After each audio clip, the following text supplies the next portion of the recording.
अस्सलाम वालेकुम everyone, I hope you will be fine. जैसा कि आप सब लोगों को पता है कि हम लोग Punjab enforcement and regulatory authority के एनफोर्समेंट ऑफिसर इन्वेस्टिगेशन ऑफिसर की तैयारी करवा रहे हैं। इस पर्पस के लिए जो लोग हमारा टेस्ट सेशन ज्वाइन करना चाह रहे हैं, हमारी क्लासेस लेना चाह रहे हैं या नोट्स लेना चाह रहे हैं, वो हमारे इस नंबर पर एडमिन से राब्ता कर सकते हैं। ये व्हाट्सएप नंबर है। अच्छा भाई, आज हमने चैप्टर 22 समरी ट्रायल को डिस्कस करना है। इसमें सेक्शन 260 है हमारे पास, power to try summarily. Magistrate of the first class और specially empowered bench may try certain offences summarily if empowered by the provincial government. अच्छा भाई, सबसे पहले तो ये देखें कि समरी ट्रायल होता क्या है। समरी ट्रायल जो है वो एक क्विक ट्रायल होता है। क्या होता है जी? Quick trial. और ये ऐसे केसेस में होता है जो कि मामूली नौइयत के होते हैं। ठीक है, मामूली नौइयत के, छोटे मोटे, कोई किसी को थोड़ी बहुत चोट लग गई, किसी को थप्पड़ मार दिया, ठीक है, कोई छोटी मोटी चोरी हो गई, पिलफरेज वगैरह हो गई।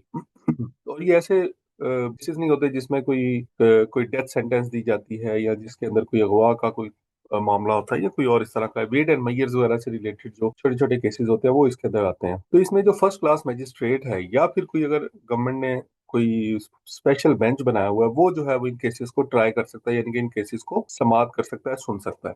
Offences eligible for the summary trial include. अच्छा, इस समरी ट्रायल के लिए कौन कौन से ऑफेंसेस जो है वो एलिजिबल हैं वो भी देख लेते हैं जी। इसमें सबसे पहले offences not punishable bye death, जिसमें डेथ सेंटेंस ना हो। ट्रांसपोर्टेशन, ट्रांसपोर्टेशन एग्जाइल की एक टाइप है। ब्रिटिश दौर में लोगों को जो है ये सजा भी दी जाती थी। वो कहते थे काले पानी की सजा दे दी, तो वो ट्रांसपोर्टेशन ही होता था, एग्जाइल होता था, देश निकाला होता था। और इम्प्रिजनमेंट एक्सीडिंग 6 मंथ, या फिर इम्प्रिजनमेंट हो जिसमें कैद की सजा हो 6 महीने से ज्यादा, ऐसे तमाम केसेस जो है वो समरी ट्रायल के अंदर नहीं आते। ठीक है, तो समरी ट्रायल में हमें क्या पता लगा? एक तो डेथ सेंटेंस नहीं होगा, ट्रांसपोर्टेशन यानी एग्जाइल नहीं होगा, और 6 महीने से ज्यादा इम्प्रिजनमेंट नहीं होगी, इससे कम ही होगी, 6 महीने से कम इम्प्रिजनमेंट होगी यानी कैद होगी। Offences relating to weights and measures, weights and measures से रिलेटेड जो मामला होते हैं वो मामूली नौइयत के हैं। हर्ट यानी किसी को किसी ने जो है वो मारा, नुकसान पहुंचाया, जख्मी किया, अंडर सेक्शन 337 है। थेफ्ट है जी, कुछ मामूली चोरी की है, सेक्शन 379 से 381 तक है ये। एंड डिसऑनेस्ट मिस अप्रोप्रिएशन, ठीक है, और कोई खुद बुद किया, ठीक है, section 403 where value is less than और इक्वल टू 10,000 रुपए, 10,000 या उससे कम की जो है वो वैल्यू बनती है। ये आपने अच्छी तरह याद कर लेना। 10,000 ये वाला जो पॉइंट है, ये इसमें आपसे एमसीक्यूज में पूछा जा सकता है। उसके बाद है जी receiving stolen property.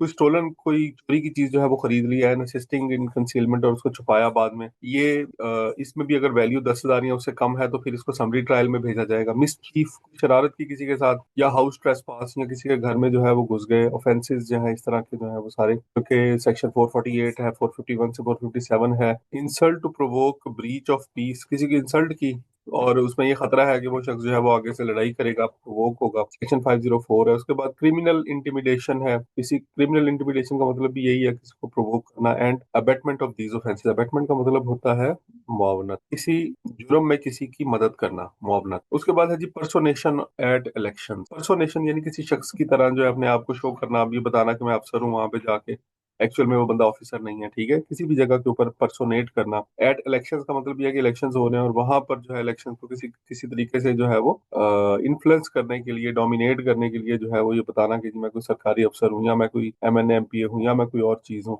Attempts to commit any of the above offence. अच्छा, अगर ये ऑफेंस किए हैं तो भी, और अगर इनकी कोशिश की है, अटेम्प्ट किया है, तो भी जो है वो ये जुर्म है। फौज का ऐसा होता है कि वो कहता है कि जी मैंने ये जुर्म तो किया ही नहीं, ठीक है, अभी तो मैं चोरी करने आया था, मैंने चोरी की नहीं है। तो अगर अगर मैं चोरी कर लेता तो फिर जारी बात है आपको जो है वो एतराज होना चाहिए था, जब ये ऑफेंस तो हुआ नहीं है। तो ऐसा नहीं है, अगर किसी ने अटेम्प्ट भी किया है तो इसका मतलब ये है कि उसने वो जुर्म किया ही है। उसके बाद है जी cattle trespass offences under section 20 of the cattle trespass act 1871। ये कैटल ट्रेसपास से रिलेटेड जो ऑफेंसेस हैं, जानवर जो है वो एक दूसरे के खेत में चले जाते हैं, उस पर लड़ाइयां हो जाती हैं, तो इस तरह के जो केसेस हैं वो भी समरी ट्रायल में जाएंगे। If the case of unsuitable for the summary trial, the magistrate और the bench recalls witnesses and proceeds to a regular trial as per the code। देखेंगे, अगर कोई केस जो है ना वो अनसूटेबल है समरी ट्रायल के लिए, यानी कि वो उसमें डेथ सेंटेंस है, या उसके अंदर 6 महीने से ज्यादा सजा हो सकती है, या उम्र कैद हो सकती है, या कुछ और हो सकता है, तो फिर ऐसे केस को समरी ट्रायल में नहीं ले जाया जाएगा, बल्कि उसका रेगुलर ट्रायल होगा। ठीक है, एक समरी ट्रायल है और उसके अगेंस्ट कौन सी टर्म होती है? रेगुलर ट्रायल की। तो यहाँ पे क्या होगा जी? रेगुलर ट्रायल होगा। नेक्स्ट हमारे पास सेक्शन है section 261, power to invest bench of magistrate invested with less powers. The provincial government on recommendation of the high court may empower a bench of magistrate of the second or third class to try certain offences summary read. तो यहाँ पे बात का ऐसा भी होता है कि सेकंड या थर्ड क्लास जो मजिस्ट्रेट हैं उनको भी जो है वो एम्पावर किया जा सकता है कि वो समरी ट्रायल को सुने। ऊपर फर्स्ट क्लास की बात हुई थी, लेकिन उसमें जो है वो क्या है, प्रोविंशियल गवर्नमेंट जो है उसकी अप्रूवल और रिकमेंडेशन जो है वो हाई कोर्ट की जरूरी होती है। एलिजिबल ऑफेंसेस इसमें कौन कौन से हैं जी? Specific sections of the Pakistan penal code 277 fouling public water, ठीक है, जो पब्लिक वाटर है उसको खराब करना, उसको पोल्यूट करना। 278 है पोल्यूटिंग एटमॉस्फेयर, ठीक है। उसके बाद है 279 रैश ड्राइविंग है, जो तेज ड्राइव करते हैं उनके ऊपर सेक्शन 279 लगता है। 285 है जी careless handling of combustible matter. Combustible यानी कि कोई ऐसी चीज है जो फौरी आग पकड़ सकती है, हाईली इनफ्लेमेबल है, उसको केयरलेसली जो है वो हैंडल किया जा रहा है, उसके ऊपर ये सेक्शन लगेगा 285। उसके बाद 286 एक्सप्लोजिव सब्सटेंसेस जो है वो कोई शख्स लेके जा रहा है, धमाका खेज मवाद। 289 है जी negligent conduct with respect to animals, ठीक है, कि जानवर जो है उनके साथ कुछ जुल्म किया या फिर जानवर जो है उनको इस तरह से इस्तेमाल किया कि उन्होंने किसी दूसरे को नुकसान पहुंचा दिया। घर में कोई वाइल्ड लाइफ वगैरह रखा हुआ है या बाकी जो पालतू जानवर है उन्होंने किसी को नुकसान पहुंचा दिया। 290 पब्लिक नॉइसेंस है, ठीक है, लोगों के लिए कोई भी ऐसा काम किया जिससे परेशानी का बाइस बना। 292 है सेल ऑफ ऑब्सीन बुक्स है। उसके बाद है जी 293 है सेल ऑफ ऑब्सीन ऑब्जेक्ट्स है। 294 है ऑब्सीन एक्ट्स एंड सॉन्ग्स हैं। 337 ए है हेड फेस या इंजरी है, ठीक है, इसमें हेड फेस इंजरी आ जाती है, यानी कि इंजरी जो है वो तो वैसे ही क्या कहते हैं कि पनिशेबल है, लेकिन जो हेड और फेस वाली जो इंजरीज हैं उनको उनकी सजा ज्यादा होती है। 337 एल सबसेक्शन 2 है पनिशमेंट फॉर अदर हर्ट। उसके बाद है जी 337 H punishment for the hurt by rash और नेग्लिजेंट एक्ट। उसके बाद 341 है पनिशमेंट रॉन्गफुल रिस्ट्रेंट। रिस्ट्रेंट है किसी को रोकना, ठीक है, किसी काम से। पनिशमेंट फॉर एजॉल्ट है किसी के ऊपर हमला करना, 352। उसके बाद 426 ठग है, मैंने कि कोई शख्स जो है वो ठग है। ठग क्या होता है? वो ऐसा शख्स जो कि मामलात में हमेशा जो है वो फ्रॉड ही करता है, यानी कारोबारी नहीं है बल्कि वो फ्रॉड ही करता है। 447 है जी punishment for the criminal trespass, ठीक है, किसी की हदूद में जो है वो आप क्रिमिनल इंटेंट के साथ दाखिल हो गया कोई। तो 504 है in intentional insult with intent to provoke breach of the peace, ठीक है, यानी कि किसी को इस लिए जो है वो जलील करना कि वो आगे से कोई ना कोई प्रोवोक करे। उसके बाद है जी offence under the municipal act and conservancy clauses of the police act punishable only with fine और imprisonment less than 1 month with और विदाउट फाइन। म्युनिसिपल एक्ट के तहत जो भी पनिशमेंट्स होती हैं, ठीक है, पुलिस एक्ट की कंजर्वेंसी क्लॉजेज जो हैं या पुलिस एक्ट के तहत जो छोटी मोटी सजाएं हैं वो भी पनिशेबल हैं ओनली विद फाइन और इम्प्रिजनमेंट अप टू फाइन और इम्प्रिजनमेंट लेस देन और इक्वल टू 1 ईयर विद और विदाउट फाइन, ठीक है। इसमें फाइन हो भी सकता है, फाइन नहीं भी हो सकता है, यानी कि जस्ट इम्प्रिजनमेंट भी हो सकती है। और अगर वो लेस देन और इक्वल टू 1 ईयर है तो फिर क्या हो सकता है कि ये वाला जो बेंच है सेकंड या थर्ड क्लास मजिस्ट्रेट वाला वो उसको सुन सकता है। अबेटमेंट है जी हेल्प ऑफ द ऑफेंडर अगर की है किसी ने, और attempt to commit the above offences, और अगर किसी ने ऊपर वाले ऑफेंसेस जो है वो कमिट करने की सिर्फ अटेम्प्ट किया है, अटेम्प्ट हुए नहीं है, ठीक है, कमिट नहीं हुए बल्कि सिर्फ अटेम्प्ट की है, तो भी जो है वो इस पे ये सारी दफात लागू होंगी। उसके बाद आया था section 262 procedure for procedure applicable. ये क्या है जी? Trials under this chapter follow the procedure in chapter 10 unless otherwise specified. So the trials under this chapter follow the procedure in chapter 10 unless otherwise specified. यानी कि इस chapter के अंदर जो ट्रायल होगा वो किसके मुताबिक होगा? चैप्टर 20 के तहत होगा। Unless otherwise specified minimum maximum imprisonment for any conviction under this chapter is 3 months, ठीक है। इस चैप्टर के अंदर जो मैक्सिमम कन्विक्शन है वो कितनी होगी? वो 3 मंथ होगी। अगर आपको याद हो तो समरी ट्रायल में हमने ये पढ़ा था कि लेस देन 6 मंथ, तो 6 मंथ से कम जो है वो फिर क्या है? वो 3 मंथ ही है। उसके बाद है जी 263 है record in cases where there is no appeal, यानी कि राइट ऑफ अपील जहां पे नहीं है वहां पे जो है वो रिकॉर्ड कैसे मेंटेन किया जाएगा। कुछ कैसे केसेस ऐसे भी होते हैं जहां पे दोबारा उनकी अपील नहीं हो सकती किसी और जगह पे जाके, ठीक है। तो इसलिए होता है कि लोग जो है वो छोटे छोटे जो पेटी किस्म के केसेस हैं उसमें जाके अदालतों का, हायर कोर्ट्स का वक्त जो है वो जाया ना करें, इसलिए वहां पे उनके अंदर अपील नहीं होती, अपील का इख्तियार ही नहीं होता। In cases where no appeal lies the magistrate और bench does not need to record witness evidence और फ्रेम अ फॉर्मल चार्ज। यहाँ पे इनको विटनेस हैं, एविडेंसेस हैं, ठीक है, और एक फॉर्मल चार्जशीट जो है वो बनाने की जरूरत नहीं पड़ती। However they must enter the following particulars in a prescribed format, ठीक है। एक फॉर्म होता है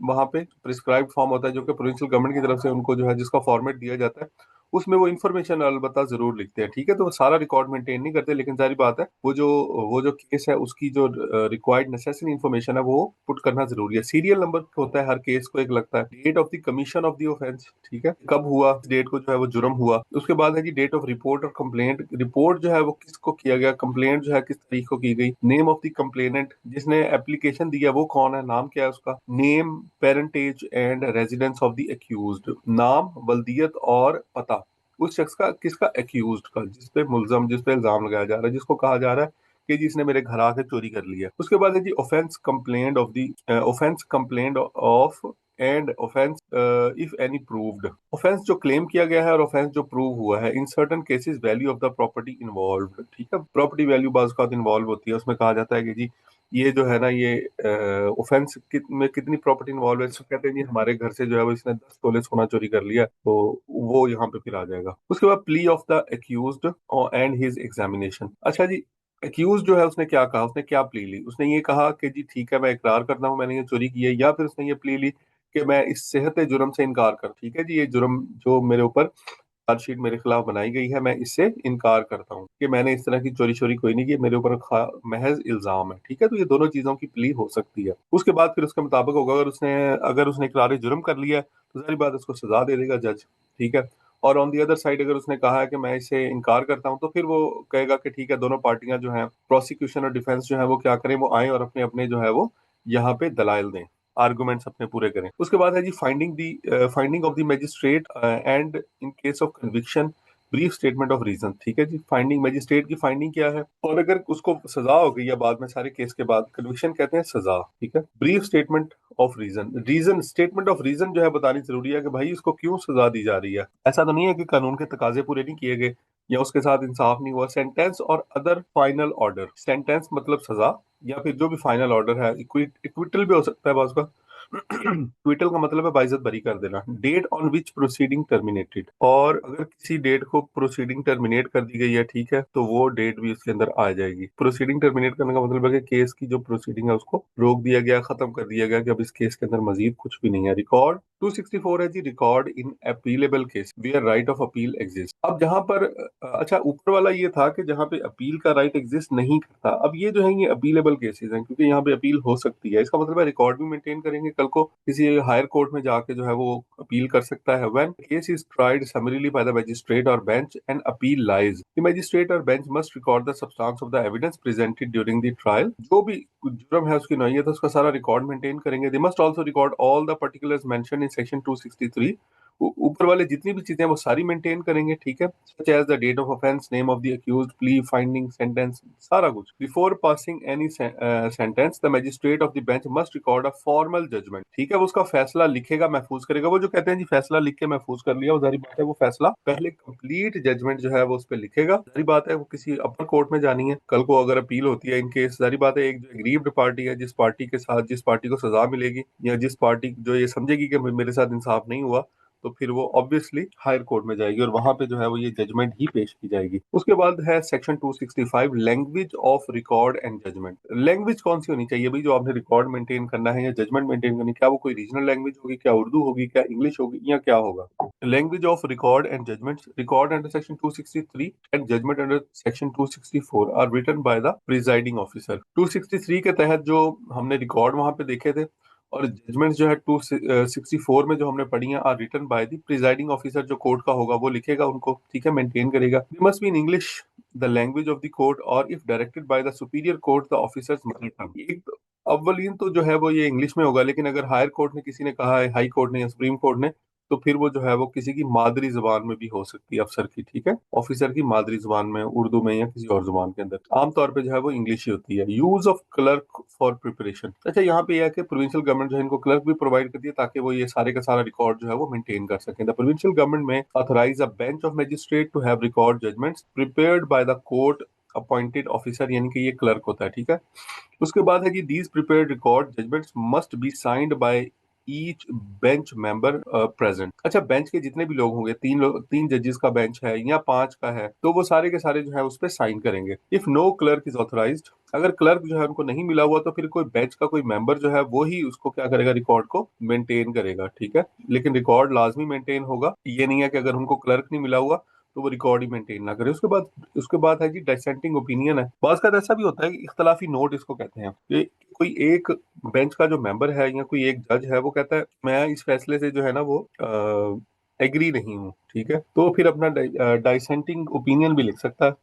मिसाल के तौर पे कि अगर 3 लोग हैं, 3 में से 2 लोग एक तरफ हैं, वो कहते हैं कि जी इसने जुर्म किया, एक बंदा ही कहता है कि नहीं ये बेगुनाह है, ठीक है, जुर्म इसने नहीं किया, इसको फंसाया जा रहा है। तो ऐसी सूरत के अंदर वो जो 2 हैं, वो जाहिर बात है फैसला तो वही होगा जो 2 लोग जिस तरफ ज्यादा लोग होंगे, ठीक है, लेकिन वो एक शख्स जो है वो अलग से अपना डाइसेंटिंग नोट लिख सकता है। इफ इसलिए आमतौर पे जो बेंचेस हैं वो ऑड नंबर में होते हैं, ठीक है, इवन नंबर में नहीं होते, 3 होते हैं, 5 होते हैं, 7 होते हैं, वगैरह वगैरह। उसके बाद है जी if bench members disagree any dissenting member may write a separate judgment, ठीक है, वो सेपरेट जजमेंट अपनी लिख सकता है, ये उसका राइट है। नेक्स्ट हमारे पास आ जाता है chapter 22A, trials before high court and courts of session. High court और सेशन कोर्ट के सामने जो ट्रायल्स होती है उनसे रिलेटेड है। 265A कहता है trial before court of session to be conducted by the public prosecutor in every trial before the court of session initiated upon the police report, जो कि पुलिस रिपोर्ट पे इनिशिएट हुआ हो, ठीक है। The prosecution shall be conducted by the public prosecutor। prosecution कौन conduct करेगा? Public prosecutor करेगा। अच्छा, पुलिस रिपोर्ट का मतलब ये है कि ये आमतौर पे वो वाले क्राइम होते हैं जिनको क्राइम अगेंस्ट स्टेट कहा जाता है, क्राइम अगेंस्ट स्टेट।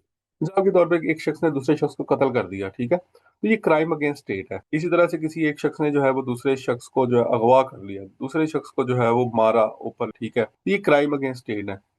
और इस तरह से अगर कोई मिसाल के तौर पे किसी एक शख्स का दूसरे शख्स के साथ जो है लेन देन का कोई तनाज़ा चल रहा है, तो इनको क्राइम अगेंस्ट स्टेट कंसीडर नहीं किया जा सकता। उसमें जो है वो फिर पर्सन खुद रिट फाइल करता है, एप्लीकेशन देता है, और फिर वहां से परसू होते हैं। अदरवाइज जो है यहाँ पे जो पब्लिक प्रोसिक्यूटर है, सरकारी वकील जो है वो इनको लेके चलता है। हाँ, इसमें एक पॉसिबिलिटी ये होती है कि अगर आप चाहें, जो पर्सन क्या नाम है, जो प्रोसिक्यूशन है वो चाहे तो फिर अपना वकील भी जो है वो ले सकते हैं। अदरवाइज है पब्लिक प्रोसिक्यूटर यहाँ पर प्रोवाइड किया जाता है, बिकॉज इस तरह के जो ऑफेंसेस होते हैं उनको ऑफेंसेस अगेंस्ट स्टेट कंसीडर किया जाता है। उसके बाद 265B है, उसने कहा कि the following procedure shall be observed by the high court and the court of session. Court of session से बड़ा session court in the trial of cases triable by the said courts. कहता है कि procedure जो है कौन सा follow किया जाएगा, ये नीचे वाला जो प्रोसीजर यहाँ पे बताया गया 265C, और उससे आगे जो प्रोसीजर बताया गया उसके तहत जो है वो क्या किया जाएगा, केसेस को ट्राई किया जाएगा हाई कोर्ट में और सेशन कोर्ट में। Supply of statement and document to be accuse to the accuse. अच्छा, यहाँ पे बताया जा रहा है कि एक्यूज्ड पर्सन यानी जो मुलजम है, जिसपे इल्जाम लगाया गया है,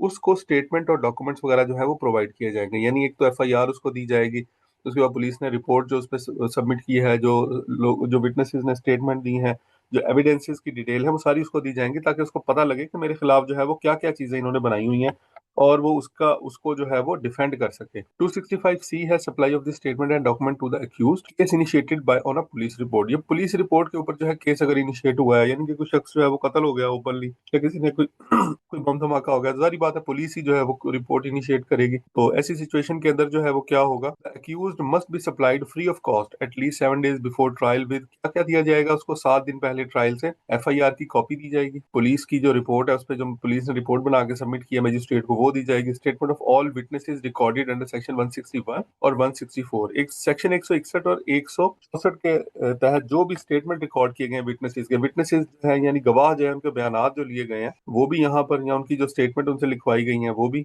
उसके बाद देखें जी, inspection notes made by the investigation officer. Investigation officer ने अगर कोई जिमनी वगैरह लिखी है, कोई इन्वेस्टिगेशन नोट लिखे during the first visit to the scene and notes of the recoveries made, और वहां से कोई रिकवरी वगैरह की है उसका भी वो लिखेगा। एक्सेप्शन यहाँ पे क्या है कि if part of the witness statement under section 161 164 can not be disclosed in public interest, तो पब्लिक इंटरेस्ट में ना हो कि वो उसको डिस्क्लोज किया जा सके, part is excluded from what is given to the accused, तो फिर उसको एक्सक्लूड किया जा सकता है, यानी सिर्फ पब्लिक इंटरेस्ट में किया जा सकता है, छुपाने के लिए नहीं किया जा सकता। उसके बाद है जी नंबर 2 है cases instituted upon a written complaint. यहाँ पे किसी पब्लिक में से किसी ने कंप्लेन की है, ठीक है, किसी ने बताया कि जी ये शख्स जो है इसने मेरे पैसे खा लिए हैं, तो जब तक वो कंप्लेन नहीं करेगा पुलिस को तो नहीं पता लगेगा। The complainant must state the substance of the accusation. Complainant जो है वो एक्यूजेशन इल्जाम की नोयत बताएगा, नेम ऑफ द विटनेस बताएगा कि ये मेरे पास गवाह हैं, and the gist of the evidence they likely to present, और वो एविडेंस भी बताएगा कि जी किस तरह से मैंने जो है वो मेरे पास क्या सबूत है कि जिसके तहत मैं कह रहा हूँ कि इस शख्स ने जो है वो मेरे पैसे खा लिए, मैंने इसको पैसे दिए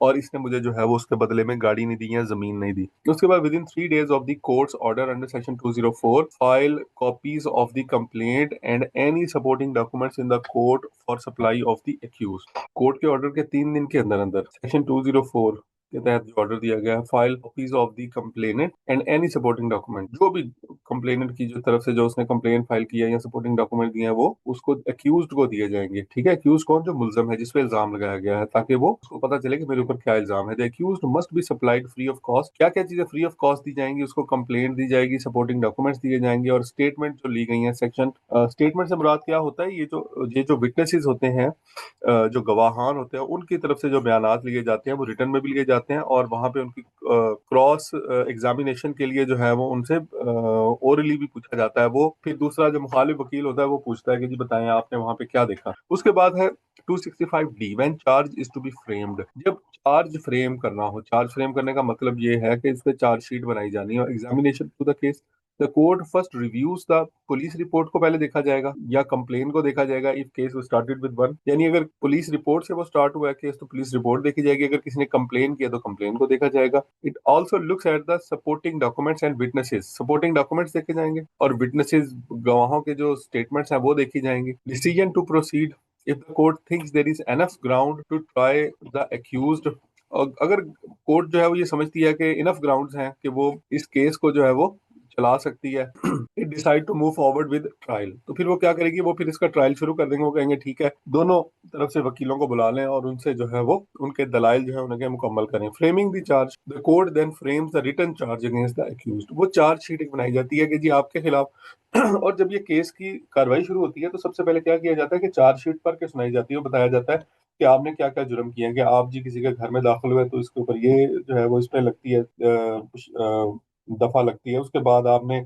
वहां से चोरी किया, उसकी ये दफा लगती है। फिर आपने घर वालों को जो है वो डराया धमकाया, ठीक है, असला दिखाया, उसके ऊपर जो है वो ये जुर्म है, उसकी ये सजा है। तो ये सारी चीजें जो है उसको शुरू में चार्जशीट में बताई जाती हैं। तो वो फिर उसके बाद ये प्ली होती है कि वो कहता है कि जी हाँ मैंने ये किया, या फिर वो ये कहता है कि जी मैंने नहीं किया। तो this charge specifies the offence, उसमें क्या लिखा होता है, ऑफेंस, जुर्म की नौयत लिखी होती है, and the particulars of the accusation जो भी उस पर इल्जाम लगाया जा रहा है उसके पर्टिकुलर्स बताए जाते हैं कि उसने क्या कुछ किया। So the accused know exactly what they are being trial for, ताकि जो अक्यूज्ड है ना, जो मुल्जम है, उसको ये पता लग जाए कि एक्चुअली में किस चीज के ऊपर मुकदमा चलाया जा रहा है, मेरा कौन सा ऐसा एक्ट था जिसकी वजह से मेरे ऊपर मुकदमा चलाया जा रहा है। अब इसके बाद आ जाती है जी प्ली। 265E में आ जाता है हमारे पास plea, reading and explaining the charge. The court must read the written charge aloud to the accused and explain it to the accused to fully understand the allegation। Court जो है ना उसके सामने उसको लाउडली पढ़ा जाएगा।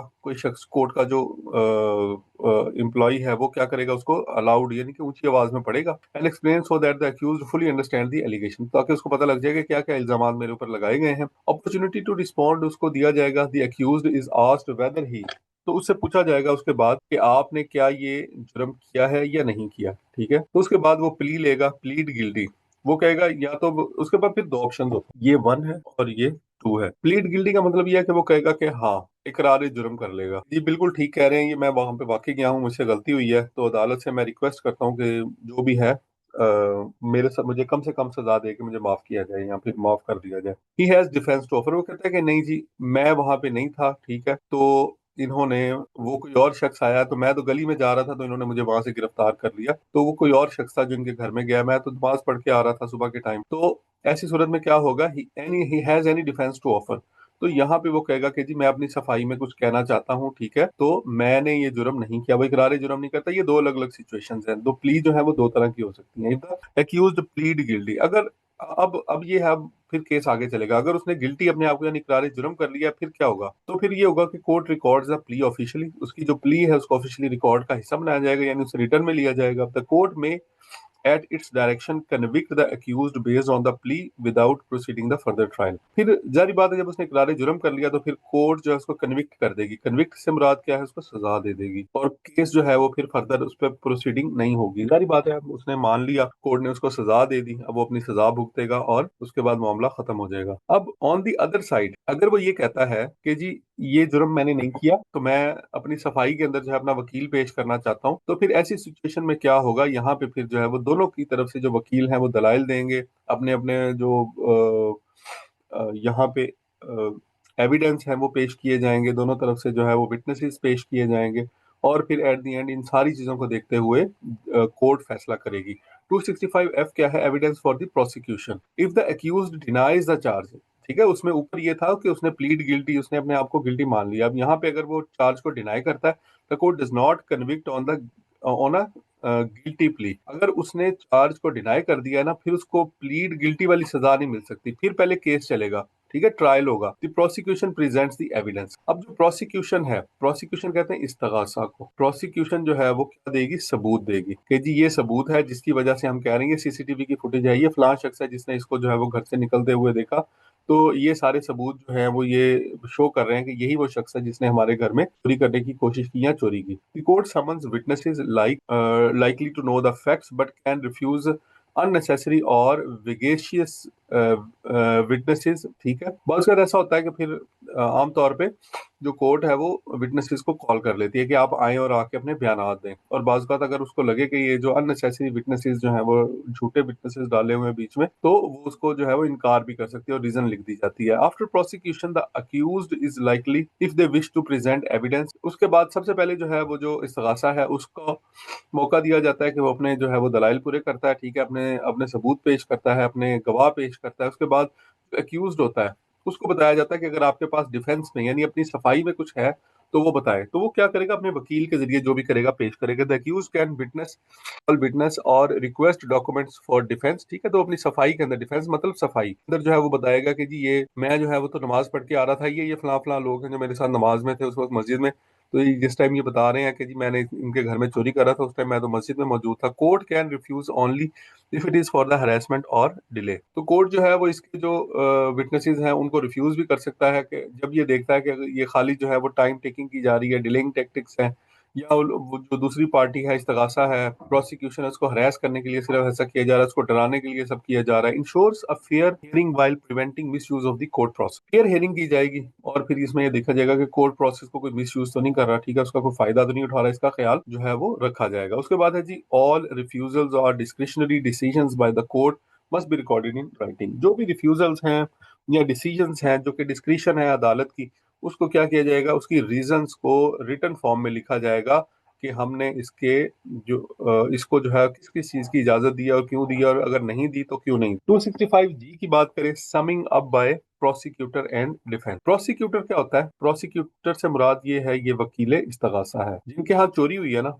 ठीक है। जो एप्लीकेंट है ये उनका वकील है, ठीक है। और डिफेंस क्या है, वकील सफाई है। वकील सफाई की जरूरत किसको पड़ेगी, जारी बात है मुलजम को, ठीक है, जिसके ऊपर ये इल्जाम लगाया गया कि उसने चोरी की है। तो if the accuse does not present the defence, ठीक है, court calls the prosecutor to sum up and then allows the accuse to reply. अगर उसने डिफेंस पेश नहीं किया, उसने कहा कि जी मुझे अपने, या डिफेंस से मुराद ये है कि उसने अपना वकील पेश नहीं किया, तो कोर्ट जो है पहले प्रोसिक्यूटर को कहेगी कि आप जो है इसको सम अप करें और फिर अलाउ करेगी अक्यूज्ड को कि आप रिप्लाई करें इसका, ठीक है। अक्यूज यानी कि जो मुजरम है या मुलजम है अभी तक, उसको कहेगी कि जी हाँ आपने आपने अपनी सफाई में कुछ कहना है तो बता दें। If the accused present a defence, defence से मुराद ये है कि अगर वो अपना वकील सफाई जो है वो लेके आते हैं, फिर क्या होगा, the court calls the accuse to sum up. तो फिर जो अक्यूज्ड है यानी अक्यूज का जो वकील है उसको बुलाया जाएगा कि आप सम अप करें, आप अपने दलाइल दें, and then allow the prosecutor to reply. और प्रोसिक्यूटर जो है फिर इसका वो रिप्लाई देगा और बताएगा कि नहीं जी ये जो बात कर रहे हैं ये गलत है। This ensure both sides have chance to conclude arguments before judgment. इसका पर्पस क्या है, इसका पर्पस ये है कि दोनों साइड्स को ये मौका देना कि वो बिफोर जजमेंट अपने आर्गुमेंट्स पूरे करें, ठीक है,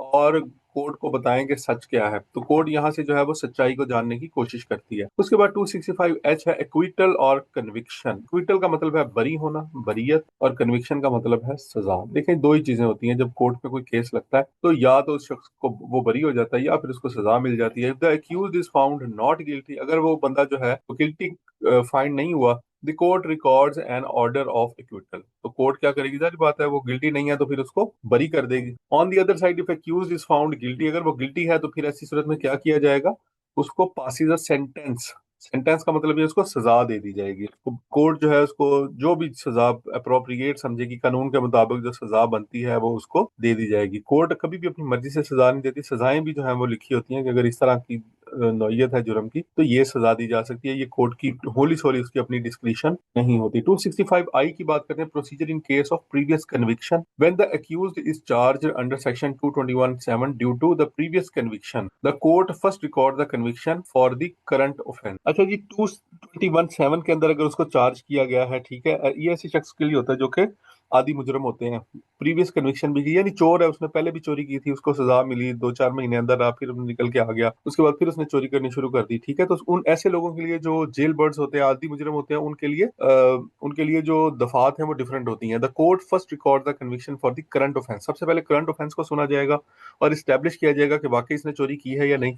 the court records the accused plea regarding previous conviction. तो वो फिर एक्यूज से पूछेगा कि मुझे ये बताया गया है कि आपने इससे पहले भी जो है वो आपको सजा मिली है कि ऐसा है। सारी बात है, जिसको पहले सजा मिली होती है, कन्विक्शन हुई होती है, तो इसका मतलब ये है कि टेंडेंसी मौजूद होती है कि वो दोबारा भी ये जुर्म कर सकता है, ठीक है। तो वो कहते हैं कि जी ये देखें, ये बंदा पहले भी जो है वो चोरी करता रहा है और उसको सजा भी मिली है और इसके खिलाफ ये फलां फलां FIRs भी मौजूद है, तो वो हमने रिकॉर्ड का हिस्सा उसको बना दिया। तो जज सबसे पहले तो उससे पूछेगा कि हाँ जी बताएं क्या वाकई ऐसा है। अगर वो एडमिट कर लेता है फिर तो ठीक है, वो प्रोसीड करेगा, उसको सजा दे देगा। अगर एडमिट नहीं करता तो कोर्ट सबसे पहले जो है वो क्या करेगी, रिकॉर्ड मंगवाएगी। वो पूछेगा कि हाँ जी बताएं, पहले रिकॉर्ड ले आए और बताएं जरा कि इसके ऊपर कौन सी FIR हुई थी, उस पर क्या फैसला हुआ था। If the accused admits the prior conviction court proceed to pass sentence according to the law. यानी अगर एक्यूज ने एडमिट कर लिया कि कन्विक्शन हुई थी तो फिर वो क्या करेगा, सेंटेंस पास करेगा, ठीक है।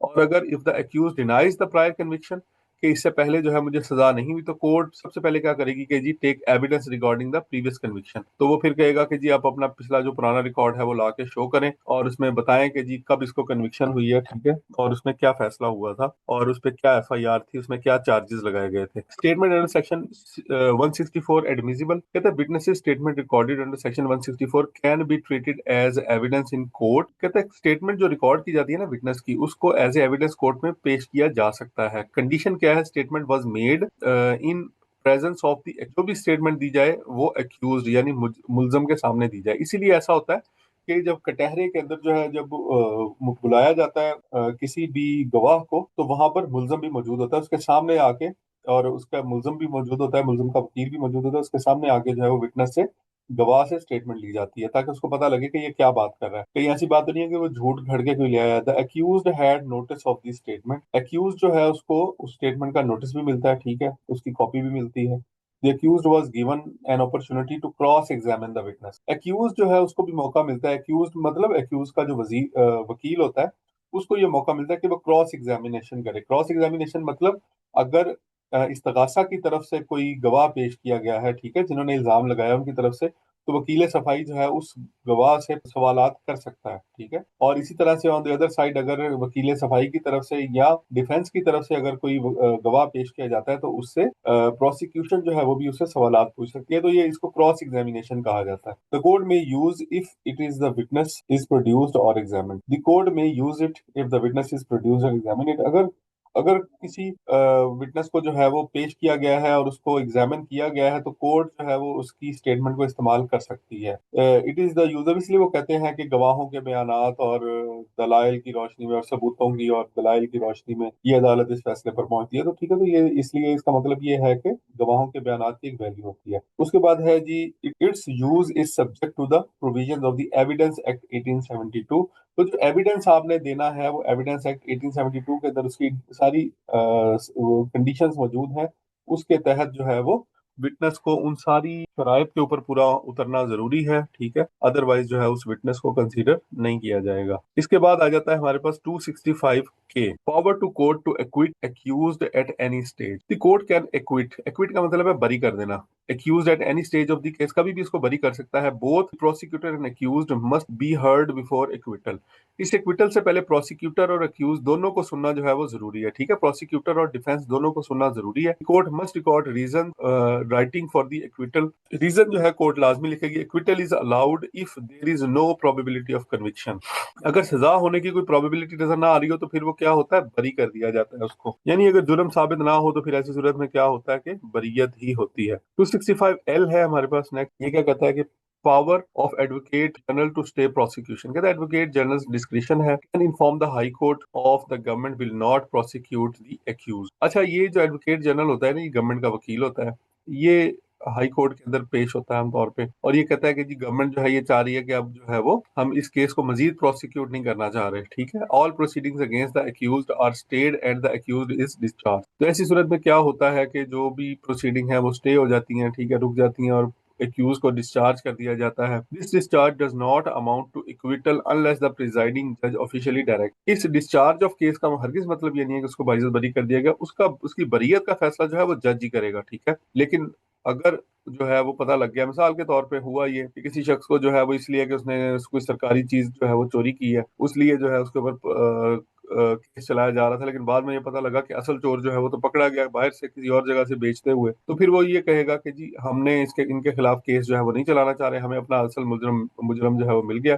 तो इस तरह से फिर इस तरह के जो केसेस हैं उनको डिसमिस कर दिया जाता है, डिस्चार्ज कर दिया जाता है। Time of holding sittings, high court की जो सिटिंग है, the high court hold session for its original criminal jurisdiction, ठीक है जी। जो क्रिमिनल जुरिस्डिक्शन है उसके लिए अब सेशन जो है वो होते रहते हैं, ठीक है। और उसके बाद dates and intervals of the sitting are appointed by the chief justice, ठीक है। चीफ जस्टिस जो है वो ये डिसाइड करता है, या फिर वो स्केड्यूल जो है उसका उसकी अप्रूवल से बनता है कि किस केस की जो है वो कब कब समाअत होनी चाहिए। कन्वीनियंस क्या है इसमें, sitting are scheduled at convenient intervals as determined by the chief justice, ठीक है। तो कन्वीनियंट इंटरवल जो है वो दरमियान में होना चाहिए, ताकि लोग जो है जिन्होंने अपने जो जो वर्किंग करनी है वो कर लें, अपने अपने जो डिफेंस है उनको लेके आना है वो ले लें, वकील जो है वो केस की तैयारी कर लें, ठीक है।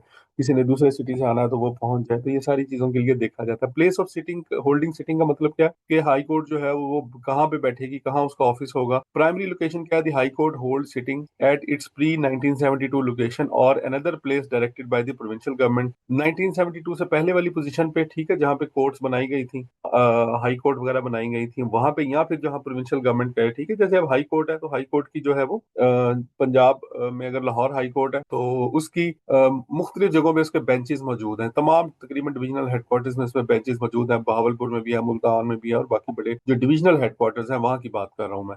उसके बाद है जी अल्टरनेट लोकेशन है, where provincial government consent the high court can hold sitting elsewhere within its appellate jurisdiction. तो इस तरह से जो पंजाब की जो हाई कोर्ट है, लाहौर हाई कोर्ट है, उसको उसको जो भी उसका बेंच है वो किसी और जगह पे भी उसको जो है वो उसकी सिटिंग अरेंज की जा सकती है। उसको कहा जा सकता है कि ठीक है जी अब जो है वो ये बेंचेस जो है ये डिस्ट्रिक्ट लेवल के ऊपर भी काम करेंगे, ठीक है। तो ये पॉसिबल है, अभी डिविजनल लेवल के ऊपर है। ऑफिशियल नोटिस की बात की जाए, the chief justice directs an officer to publish prior notice of all the original criminal jurisdiction sitting in the official gazette. तो उसकी जो जो भी ऑफिशियल गजट है उसके अंदर ये बता दिया जाएगा, ठीक है। उसकी डिटेल बता दी जाएगी, ऑफिशियल सिटिंग्स की प्लेस बता दी जाएगी। तो ये सारी डिटेल जो है वो किसकी अप्रूवल से होगी, चीफ जस्टिस जो है उसकी सवाबदीद है, उसकी अप्रूवल से है, और उसकी अप्रूवल से ये डायरेक्शंस जो है वो इशू कर दी जाएंगी, और उनको ऑफिशियल गजट के अंदर नोटिफाई भी कर दिया जाएगा। तो बच्चों this is all about our CrPC. CrPC के अंदर हमने इसको मैक्सिमम कवर कर लिया है, ठीक है। अगर इसमें से कोई चैप्टर वगैरह रह गया तो हमें जरूर बताइएगा, हम उसको दोबारा देख लेंगे, ठीक है। अगेन जो है वो आप लोगों के लिए सेम वही वाली अनाउंसमेंट है कि अगर कोई लोग हमारा सेशन ज्वाइन करना चाह रहे हैं तो इस नंबर पे राब्ता कर सकते हैं। ये एडमिन का व्हाट्सएप नंबर है, इस नंबर पे जो है वो आप व्हाट्सएप कर सकते हैं। तो अगर आप हमारे सेशन को ज्वाइन करना चाह रहे हैं, अगर आप टेस्ट देना चाह रहे हैं, या आप जो है वो हमारे नोट्स लेना चाह रहे हैं, तो इस नंबर पे आप राब्ता कर सकते हैं। आई होप आज के इस लेक्चर ने आपके नॉलेज में इजाफा किया होगा। Wish you all the best. Allah Hafiz.